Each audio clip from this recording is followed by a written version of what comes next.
It's the best time of the year. I kid you not. This is like the one thing I look forward to every single year from literally the moment I started my channel. Hello everybody, I'm Kat, and this is going to be my TBR for the reading rush. So if you don't already know, the Reading Rush is a week-long readathon, usually at the end of July. It was created on BookTube years ago. Before it was known as BookTubeathon, now it's known as the Reading Rush, so that way it just sounds more inclusive. You can participate in the Reading Rush even if you don't have a YouTube channel, if you don't have Instagram, if you don't have Twitter, you can participate freely. I used to do that before I started my channel, and then I started my channel and I started documenting it. And the whole purpose of this readathon is to read as many books in a week as possible. Part of this readathon, as with most readathons, is they have a list of 7 different challenges, and the goal is to kind of read 7 books. Of course, it's not mandatory to read 7 books. I always try to read 7 books during this week. Some years I do it. Last year I didn't. I only read 3. The year before that I read like 8. It really depends on the person, but I always try and set a goal to read 7 books during this week to help boost my Goodreads goal. So the very first challenge is read a book with a cover that matches the color of your birthstone. I'm born in December, and December has like a bajillion different birthstones to choose from, with basically any shade of blue. There's like more teal blue, there's dark blue, there's light blue. I actually have this necklace right here, which I don't know if you can see it, but that's supposedly the color of my birthstone. So to match it, I went with Revenge Ice Cream and Other Things Best Served Cold by Katie Finn, also known as Morgan Matson. I read the first book for Chick Lit-a-thon earlier this year, and I had a blast reading it, and I've been looking forward to continuing this series since I finished book 1. So this, I figure, is the perfect opportunity to continue it. It's almost 400 pages. If I get through this book, I'll be really proud of myself.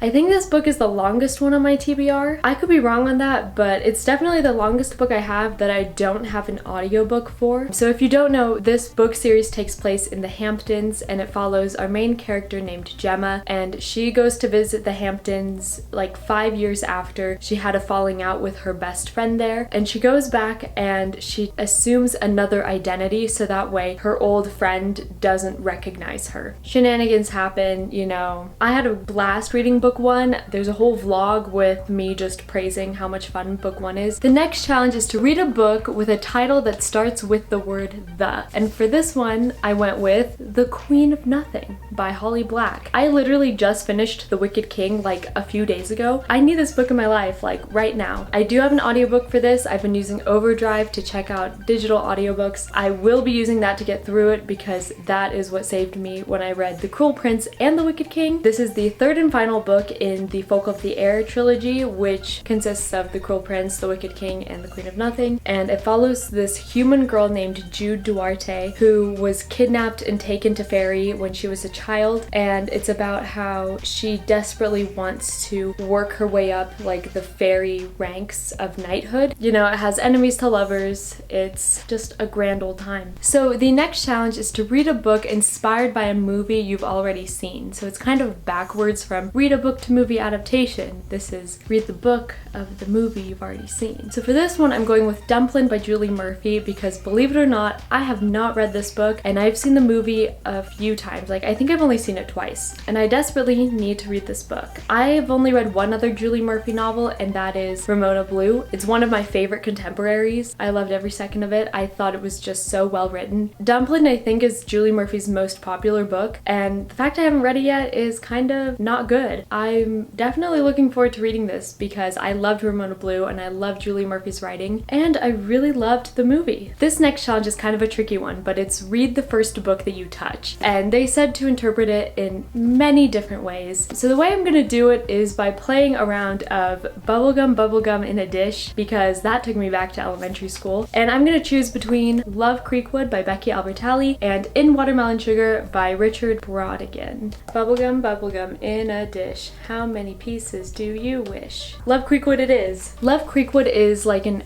epilogue novella that takes place after the events of Leah on the Offbeat, which of course takes place after the events of Simon versus the Homo sapiens agenda, and it follows the 2 couples that we meet in each of the books and what their life is like post high school. I'm very excited for this. I love this cast of characters so much. It's going to be so much fun revisiting them. The next challenge is to read a book completely outside of your house, and for this one I'm going with The Sailor Moon Short Stories Volume 1. I feel like they've had a challenge like this this before a few years ago, and I think for that one I read one of the Sailor Moon mangas. That's what I'm gonna do again because I don't want to be outside that long because it's really hot. So the next challenge is to read a book in a genre that you've always wanted to read more of, and for this one I'm going with Josh and Hazel's Guide to Not Dating by Christina Lauren. Honestly, I don't know much about this book. It follows Josh and Hazel and it's their guide to not dating. I didn't do my summary research on this. This Christina Lauren novel has received extremely positive reviews from what I've seen over the past few years, and I've been wanting to read it for a few years now and I just haven't gotten to it. Romance novels is a genre that I do want to read more of because I've only read like 3